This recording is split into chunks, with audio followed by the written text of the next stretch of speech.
Recognize Mr. Griffith for 5 minutes for questions, sir. Thank you, and I apologize to the witnesses in advance. I have to move fairly quickly, so I'm cutting through a lot of the explanation because I think you all know where we're heading on the questions as we get to it, but if you need further, let me know.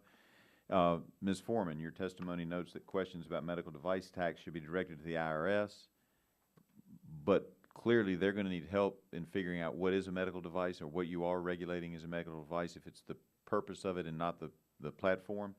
And so I would ask, have you had any discussions with the IRS about this tax, about the tax, if they asked for your input on that?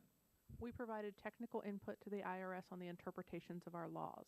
The way it was implemented is that if a medical device lists, it would be subject to the tax. And can you provide us with a copy of what you gave the IRS so we can take a look at that to the committee? Not today, but subsequently? I can look into that. Okay, thank you. And has the FDA done any analysis on the impact of the tax, either in dollar figures or the number of manufacturers it will have an impact on?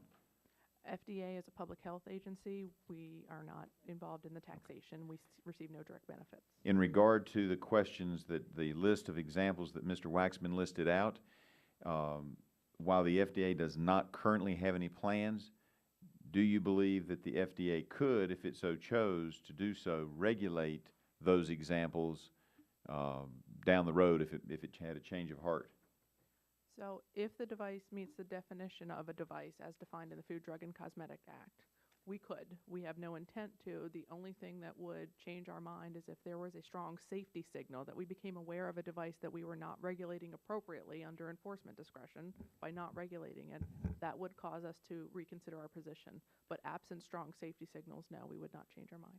All right, and then the practical question that I would have is, if somebody is currently developing an app of a medical nature, how do they know, or how does anybody know, if they're supposed to be contacting the FDA? And I just, I'm just an old country lawyer, and I got on my tablet here, it's an Android, and found an article yesterday, and there were lots of them. I just chose this one because it sounded interesting, that the iPhone is now a handy tool for detecting and diagnosing parasites.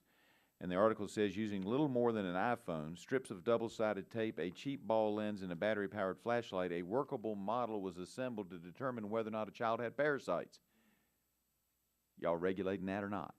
To my knowledge, we have not regulated that. It has not come before us. A diagnostic device, though, would meet the definition. So if the Canadians, the Bostonians, and the Swiss who worked this up to help in other countries decided that it might be helpful in rural parts of the United States, they'd have to come to you first, and instead of costing $8, it would cost what? Hundreds of thousands? We are not involved in the pricing of medical devices. No, I'm not talking about what the price is. I'm talking about how much it costs to get it approved. So as I say, a 510K fee is just under $5,000. If it's a small business, it would be half of that. Okay. So $2,500. But you'd want all kinds of tests and studies, not the fact that they've been out in the field and made it work with double-sided tape. Am I not correct? I'm not inherently opposed to double-sided tape, but Understand. I think I've made my point. Now yield back my time, Mr. Chairman. Thank the chair. The chair yields to the gentleman from Texas, Mr. Barton, for questions.